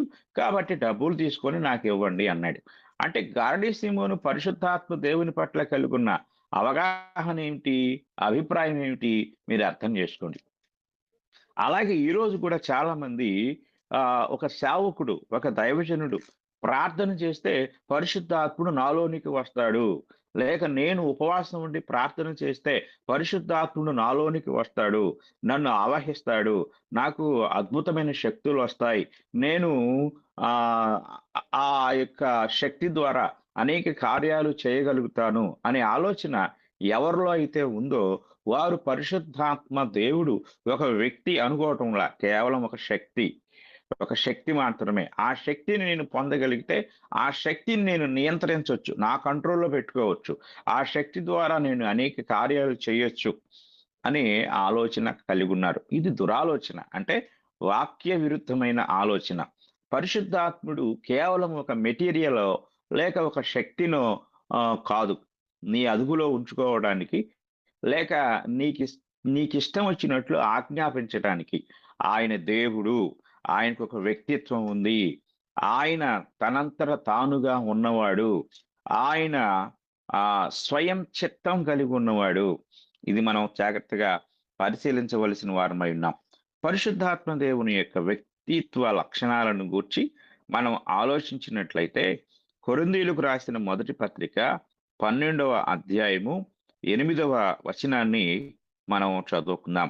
కొరింథీయులకు రాసిన మొదటి పత్రిక 12వ అధ్యాయము 8వ వచనాన్ని మనం చదువుకుందాం. ఎలాగనగా ఒకనికి ఆత్మ మూలముగా బుద్ధివాక్యమును, మరియొకనికి ఆ ఆత్మను అనుసరించిన జ్ఞానవాక్యమును, మరియొకనికి ఆ ఆత్మ వలనే విశ్వాసమును, మరియొకనికి ఆ ఒక్క ఆత్మ వలనే స్వస్థపరచు వరములను, మరియొకనికి అద్భుత కార్యములు చేయు శక్తియు, మరియొకనికి ప్రవచన వరమును, మరియొకనికి ఆత్మల వివేచనయు, మరియొకనికి నానావిధ భాషలను, మరియొకనికి భాషల అర్థము చెప్పు శక్తియు అనుగ్రహింపబడి ఉన్నవి. మీరు ఈ వచనాన్ని చదువుతూ ఉండగా మీ యొక్క దృష్టిని ఎక్కడ ఫోకస్ చేస్తారు అంటే మరలా 8వ వచనానికి వచ్చి బుద్ధివాక్యమును అన్నాడు. బుద్ధివాక్యము అంటే పరిశుద్ధాత్మ దేవుడు ఏమి అనుగ్రహిస్తాడు?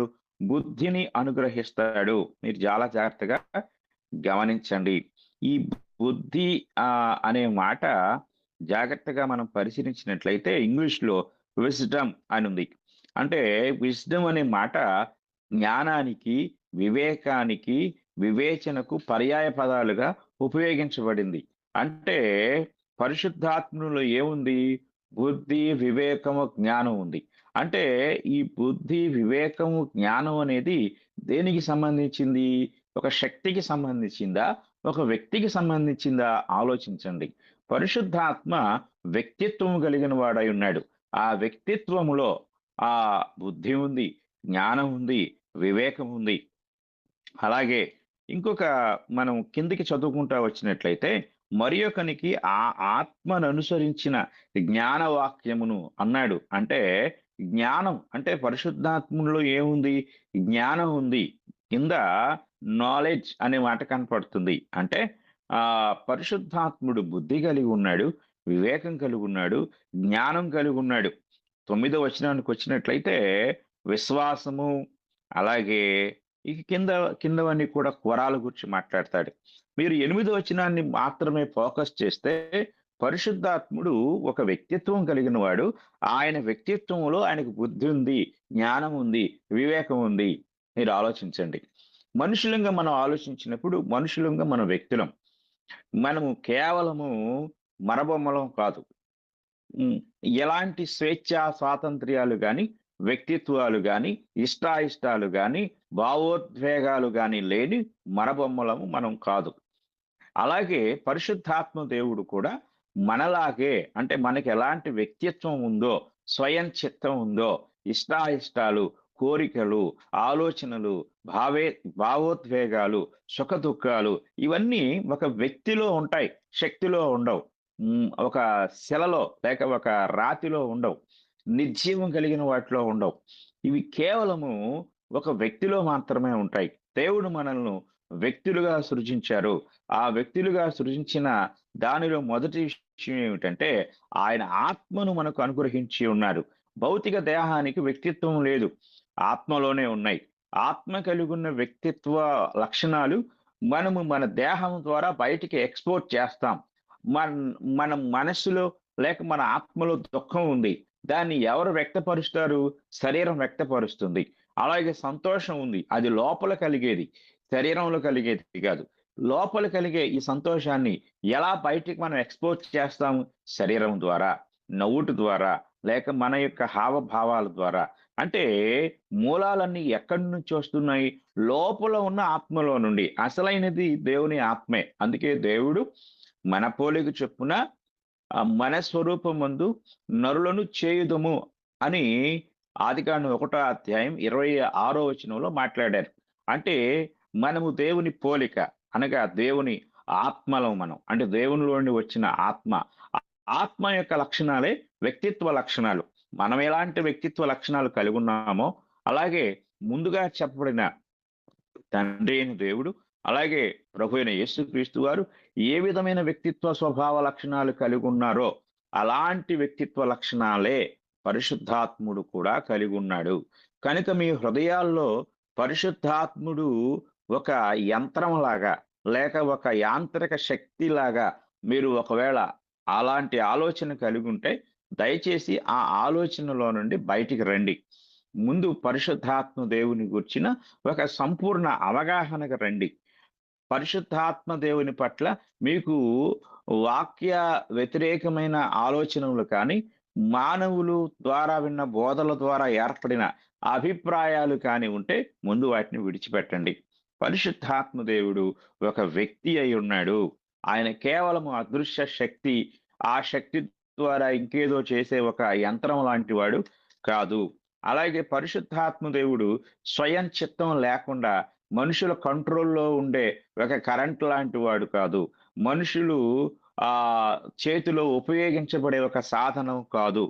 ఇలాంటి అభిప్రాయాలు మీలో ఉంటే పరిశుద్ధాత్మ దేవుని గురించి నేర్చుకుంటున్నప్పుడు మీరు వాటన్నిటిలో నుండి బయటికి రండి. అవన్నీ కూడా మీరు పరిశుద్ధాత్మ దేవుని యొక్క ఆజ్ఞను అతిక్రమించే వారిలాగా అభిప్రాయాలు చేస్తాయి. కనుక ఇవన్నీ బైబిల్తో సంబంధం లేని అభిప్రాయాలు.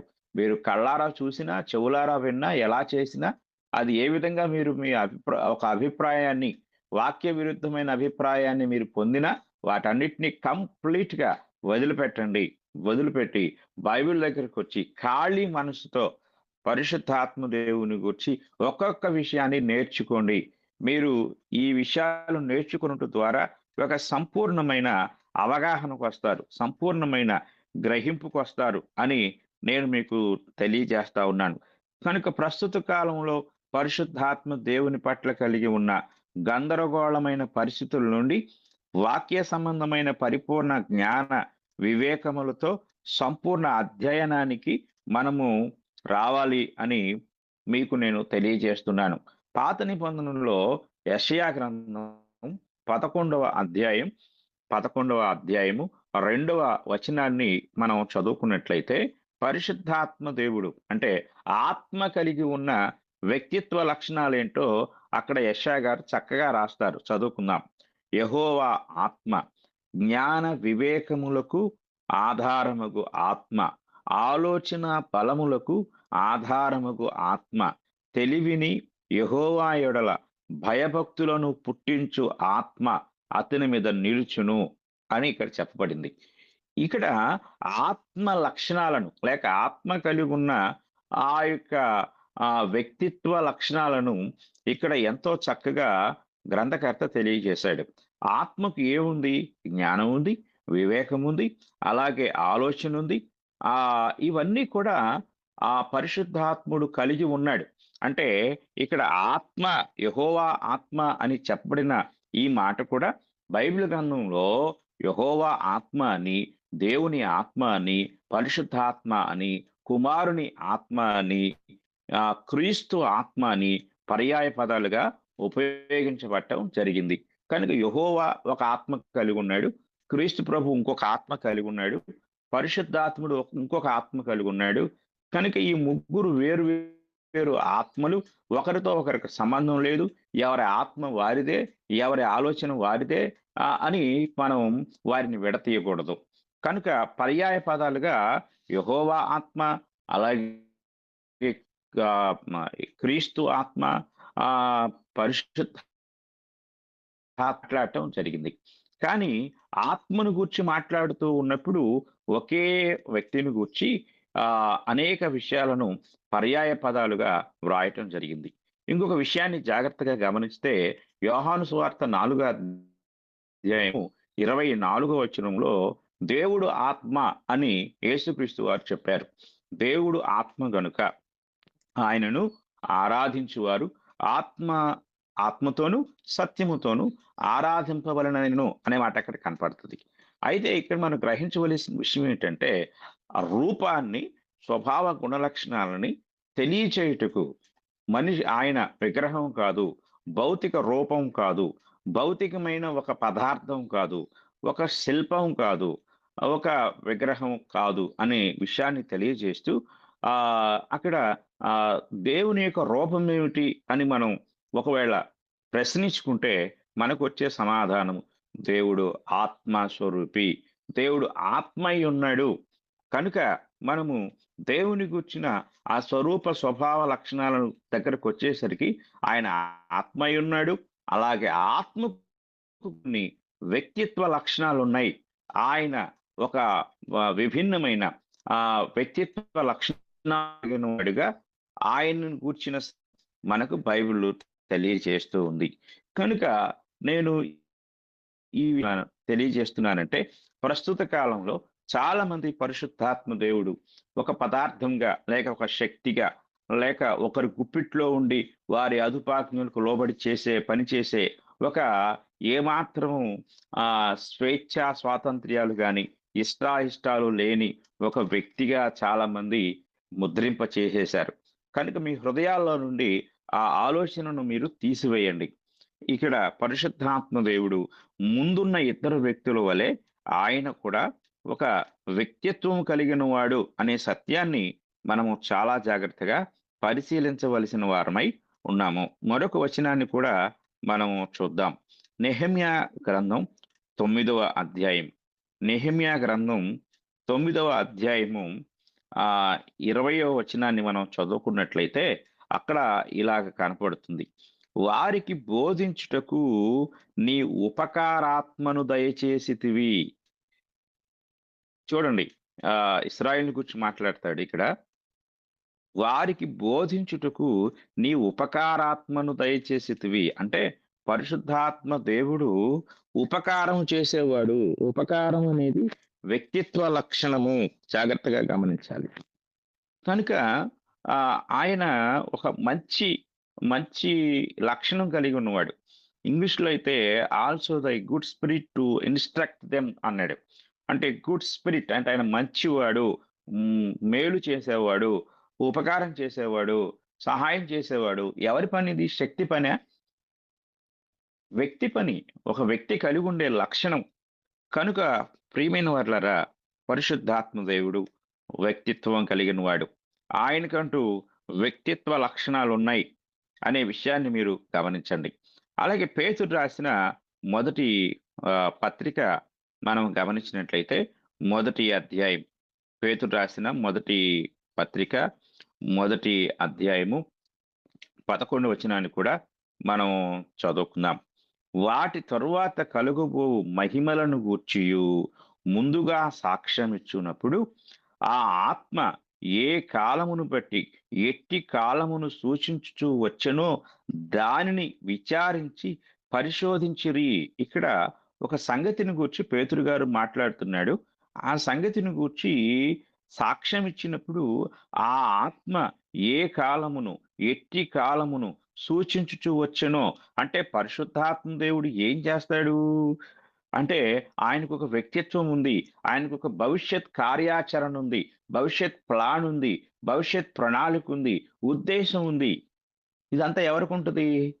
ఒక వ్యక్తికి ఉంటుంది, కేవలం శక్తికి మాత్రమే కాదు. కాబట్టి పరిశుద్ధాత్మ దేవుడు వ్యక్తిత్వం కలిగిన వాడై ఉన్నాడు. ఆయన మంచి పని చేసేవాడై ఉన్నాడు. అలాగే జ్ఞాన వివేకములు కలిగిన వాడై ఉన్నాడు. ఇంకా అనేక లక్షణాలు ఆయన కలిగి ఉన్నాడు. అలాగే 2వ పేతురు పత్రిక కూడా మనం చూద్దాం. పక్కనే ఉన్న 2వ పేతురు పత్రిక మనం చూసినట్లయితే 1వ అధ్యాయం 21వ వచనం మనకి ఇంకొక విషయాన్ని తెలియజేస్తుంది. 1వ అధ్యాయము 21వ వచనాన్ని మనం చదువుకుందాం. ఏలయనగా ప్రవచనము ఎప్పుడును మనుషుని ఇచ్చను బట్టి కలుగలేదు గాని మనుషులు పరిశుద్ధాత్మ వలన ప్రేరేపింపబడిన వారై దేవుని మూలముగా పలికిరి. ఇంకా పరిశుద్ధాత్ముడుకున్న వ్యక్తిత్వ లక్షణం ఏమిటి? ఆయన ప్రేరేపిస్తాడు. కానీ మనుషులు ఎలా క్రియేట్ చేశారంటే మనుషులే ఆయన్ను ప్రేరేపిస్తారు, మనుషులే ఆయన్ని ఆదేశిస్తారు, ఆజ్ఞాపిస్తారు. మనుషుల చెప్పు చేతల్లో ఆయన ఉన్నాడు. మనుషులు పిలిస్తే వస్తాడు, మనుషులు చెప్తే చేస్తాడు అనే ఒక పొరపాటు ఆలోచన, తప్పు ఆలోచనని క్రైస్తవుల హృదయాల్లో ప్రజెంట్ చేశారు. కనుక పరిశుద్ధాత్మ దేవుడు ఒకరి ఆధీనంలో ఉండేవాడు కాదు. ఆయన స్వయం చిత్తాన్ని కలిగి ఉన్నవాడు, తనంతట తానుగా ఉన్నవాడు. యెహోవా దేవుని గూర్చి మోషే గారు మాట్లాడినప్పుడు నీవెవరవని అడిగితే ఆయన ఏం చెప్తాడు? నిర్గమకాండం 3వ అధ్యాయంలో నేను ఉన్నవాడను అంటాడు. ప్రభు అయిన యేసుక్రీస్తు వారు కూడా నేను ఉన్నవాడను అంటాడు. అది కూడా నేను చెప్పాను. అలాగే పరిశుద్ధాత్మ దేవుడు కూడా ఉన్నవాడు, తనకు తానుగా ఉన్నవాడు, తనంతట తానుగా ఉన్నవాడు. ఆయన ఎవరో పుట్టించలా, తయారు చేయలా. ఇది చాలా జాగ్రత్తగా మనం గ్రహించాలి. కనుక పరిశుద్ధాత్మ దేవుడు ఒక వ్యక్తి. ఆయన తనంతట తానుగా తనకంటూ ఒక ప్రత్యేకమైన వ్యక్తిత్వం కలిగి ఉన్నవాడు అనే సంగతిని మనం గ్రహించాలి. అలాగే కొరింథీయులకు రాసిన మొదటి పత్రిక 2వ అధ్యాయం కూడా మనం చదువుకుందాం. కొరింథీయులకు రాసిన మొదటి పత్రిక 2వ అధ్యాయము, కొరింథీయులకు రాసిన మొదటి పత్రిక 2వ అధ్యాయము 10-11 వచనాలు మనం చదువుకుందాం. 10-11 వచనాల్లో మనకైతే దేవుడు వాటిని తన ఆత్మ వలన బయలుపరిచి ఉన్నాడు. ఆ ఆత్మ అన్నిటినీ దేవుని మర్మములను కూడా పరిశోధించుచున్నాడు. అబ్బా, ఎంత గొప్ప విషయం చూడండి. ఇక్కడ మనం చెప్తే ఆయన చేస్తాడని మనుషులు నేర్పిస్తూ ఉంటే వాక్యం ఎంత స్పష్టంగా చెప్తూ ఉంది. ఇక్కడ దేవుడు వాటిని తన ఆత్మ వలన, అంటే ఆత్మ సహాయము ద్వారా మనకు బయలుపరుస్తున్నాడు. ఒక ఉదాహరణ మీరు గమనించండి. సత్యవాక్యాన్ని ఉన్నది ఉన్నట్లుగా మీరు నేర్చుకోవాలి అంటే మీకు వ్యక్తుల సహాయం కాదు. నేను మాట్లాడుతున్నాను. నా జ్ఞానము, నా సహాయం కాదు. అలాగే ఒక పుస్తక సహాయం కాదు. మీరు చదివే సంగతులను మీరు అర్థం చేసుకోవటానికి రాసిన గ్రంథకర్త పరిశుద్ధాత్ముడు. ఆయన వ్రాసిన సంగతులు మీరు గ్రహించడానికి మీ ఆత్మను గైడ్ చేసే విధానం పరిశుద్ధాత్మ దేవునిలో ఉంది. ఆయన ఆయన రాసిన సంగతులను మీకు లేక మనకు ఆయనే అర్థమయ్యే రీతిలో బోధిస్తారు. అర్థమయ్యే రీతిలో ఆ జ్ఞానాన్ని అనుగ్రహిస్తారు. ఈరోజు చాలా మంది బైబిల్ని తప్పుపడుతూ రకరకాల మాటలు మాట్లాడుతున్నారు. వాళ్ళకి ఎందుకు అర్థం కావటం లేదు అంటే వారి స్వజ్ఞానంతో లేక సొంత జ్ఞానంతో, సొంత ఆలోచనతో దానిని అర్థం చేసుకోవడానికి ప్రయత్నిస్తూ ఉన్నారు. ఎప్పటికీ బైబిల్ అర్థం కాదు. ముందు వివేకముతో, విధేయతతో, భక్తితో, మంచి మనస్సాక్షితో, దేవుని సహాయంతో మనం బైబిల్ చదువుతూ ఉన్నప్పుడు ఆ ఆత్మ ఉన్న దేవుడు తన ఆత్మ ద్వారా ఆ సంగతులను మనకు బయలుపరుస్తారు. అర్థం చేసుకోవటానికి తగిన జ్ఞానాన్ని మనకు అనుగ్రహిస్తారు. కనుక ప్రియమైన వారలారా, ఈ మాటలు మనం జాగ్రత్తగా పరిశీలించినట్లయితే ఈ 10వ వచనంలో ఆయన చెప్తున్నాడు, మనకైతే దేవుడు వాటిని తన ఆత్మ వలన బయలుపరిచి ఉన్నాడు. ఆ ఆత్మ అన్నిటినీ దేవుని మర్మములను కూడా పరిశోధించుచున్నాడు. ఒక మనుషుని సంగతులు అతనిలోనున్న మనుష్యాత్మకే గాని మనుషులలో మరి ఎవనికి తెలియను. అలాగుననే దేవుని సంగతులు దేవుని ఆత్మకే గాని మరి ఎవనికి తెలియవు. కాబట్టి దేవుని సంగతులను దేవుని ఆత్మ ద్వారా గ్రహించుటకు, నేర్చుకున్నటకు మనం అందరము కూడా విధేయులం అవ్వాలి. ఆయన పాద సన్నిధికి వచ్చి ఆయన్ని అడిగి ఆయన ద్వారా ఆ సంగతులు మనం పొందాలి. అంతేకాని ఇక్కడ మన జ్ఞానం, మన వివేకం, మన డిగ్రీలు, మన పాండిత్యము ఏది కూడా పనికిరాదు. కనుక ఈ సంగతులను గ్రహించి పరిశుద్ధాత్మ దేవుడు ఒక ఎలాంటి స్వయం చిత్తము లేని ఒక శక్తి, పవర్ కాదు. ఆయనకు వ్యక్తిత్వం ఉంది అనే సంగతిని గ్రహించండి. ఈరోజు మనం పరిశుద్ధాత్మ దేవుని యొక్క వ్యక్తిత్వ లక్షణాలను గురించి ధ్యానిస్తూ ఒక విషయాన్ని మనం నేర్చుకున్నాము.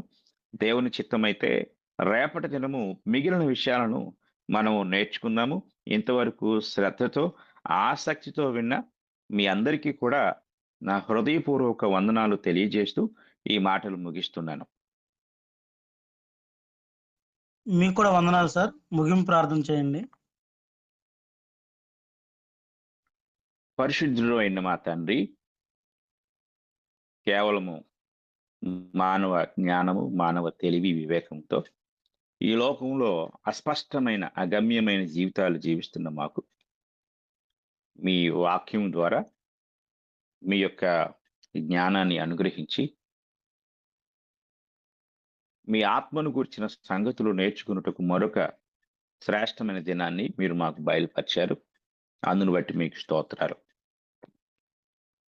తండ్రి. ఈరోజు పరిశుద్ధాత్మ దేవుని గురించి కొన్ని సంగతులు మేము విని ఉండగా, నేర్చుకుంటూ ఉండగా కృప అనుగ్రహించండి. ఒక మిథాలజీ అనేది ఈ లోకంలో పరిశుద్ధాత్మ దేవుని పట్ల సృష్టించబడి ఆ యొక్క భ్రమతో కూడిన ప్రపంచంలోనికి సాతానుడు యావత్ క్రైస్తవ్యాన్ని నెట్టివేసి ఉన్న భయంకరమైన దినాల్లో మేము ఉన్నాం. కనుక ఈ యొక్క భ్రమతో కూడిన జ్ఞానంలో నుండి పరిపూర్ణ వాక్యాధారితమైన జ్ఞానంలోనికి వచ్చే మనసు ప్రతి ఒక్కరికి అనుగ్రహించండి. ఆల్రెడీ వారి హృదయాల్లో ఏవేవో ఉద్దేశాలతో మా ప్రియులు ఉన్నారో వాటన్నిటిని పక్కన పెట్టి నేను దేవుని వాక్యాన్ని ఉన్నది ఉన్నట్లుగా నేర్చుకుంటాను అనే గ్రహింపుతో పరిశుద్ధాత్మ దేవుని గురించి లేక ఇంకా ఇతర సంగతులను గురించి నేర్చుకునే మంచి విధేయత మనసు దయచేయండి తండ్రి. మరి మీ మహాకృపను బట్టి నిన్నటి దినము ప్రారంభించబడిన ఆన్లైన్ బైబిల్ ఇన్స్టిట్యూట్లో తండ్రి మరి కొందరు సహోదరులు జాయిన్ అయ్యి చక్కని విషయాలు నేర్చుకున్నారు.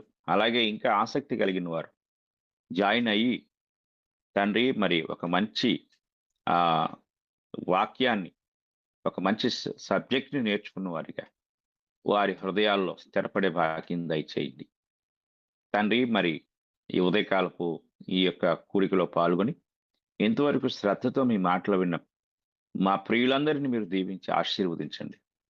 అలాగే తండ్రి మరి విజయవాడ మణిపాల్ హాస్పిటల్లో ఉన్న చిన్న బిడ్డను బట్టి ప్రార్థిస్తున్నాము. ఆ బిడ్డకు మీ కృప దయచేయండి తండ్రి. మీ ఆయుష్ అనుగ్రహించండి. ఆ బిడ్డ పట్ల మీ చిత్తాన్ని నెరవేర్చండి. ఆ వైద్యులకు అలాగే అక్కడ సర్వీస్ చేస్తున్న ప్రతి ఒక్కరికి కూడా మీ కృప దయచేయండి. ఆర్థికపరమైన విషయాల్లో కూడా మీ కృప సహాయం అందించండి.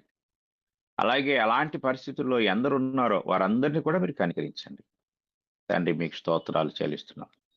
అలాగే మా తండ్రి ఇంకా సత్యాన్ని తెలుసుకోకుండా స్వాభిమానంతోనూ పరాభిమానంతోనూ ఇంకా ఏ ఇతర అభిమానాలతోనూ మనుషులకు అభిమానులుగానే మిగిలిపోయి మీ అభిమానాన్ని పొందలేని వారి హృదయాల్లో మీకు స్థానం ఇచ్చే మంచి మనసు దయచేయండి తండ్రి. మీరు తప్ప గొప్పవారు ఎవరూ లేరనే ఒక గొప్ప గ్రహింపు అనుగ్రహించండి. అలాగే తండ్రి మరి ఈ కార్యభారం అంతటినీ కూడా తండ్రి ఎంతో బాధ్యతాయుతంగా నిర్వహిస్తూ ఉన్న తండ్రి మరి మా ప్రియులు రవి గారిని వారి కుటుంబాన్ని మీరు దీవించి ఆశీర్వదించండి. అలాగే తండ్రి మరి ప్రోత్సహిస్తూ ఉన్న పెద్దవారు ఉన్నారు, వారి పేరు పేరున తండ్రి వారిని దీవించి ఆశీర్వదించి తండ్రి ఇది అందరి బాధ్యతాయుతమైన పనిని గ్రహించుటకు సహాయం దయచేయండి. అలాగే ఆది కాండము మొదలుకొని నేటి నిర్గమ కాండం వరకు కూడా ప్రతి దినము కూడా ఒక్కొక్క అధ్యాయాన్ని మాకు వివరిస్తూ తండ్రి మరి ఎంతో బాధ్యతాయుతంగా మీ పని జరిగిస్తున్నాం యవనస్తుడు అనిల్ గారిని దీవించి ఆశీర్వదించండి. మీ జ్ఞానాన్ని ఇంకను మీ బిడ్డకు దయచేసి భవిష్యత్తులో ఒక మంచి పనిముట్టుగా ఇంకా మీ చేతిలో వాడబడే ఆయుధంగా మీరు వాడుకోనండి తండ్రి. మరి ఈ దినము ఈ విధంగా మమ్మల్ని అందరినీ ఒక వేదిక మీదకు తీసుకొచ్చి మీ సహవాసాన్ని మీరు అనుగ్రహించినందుకు మీకే కృతజ్ఞతాస్తుతులు చెల్లిస్తూ ఈ ప్రార్థన మా ప్రభు అయిన యేసుక్రీస్తు వారి పరిశుద్ధ నామంలో అడిగి వేడుకుంటూ ఉన్నాము తండ్రి. ఆమేన్.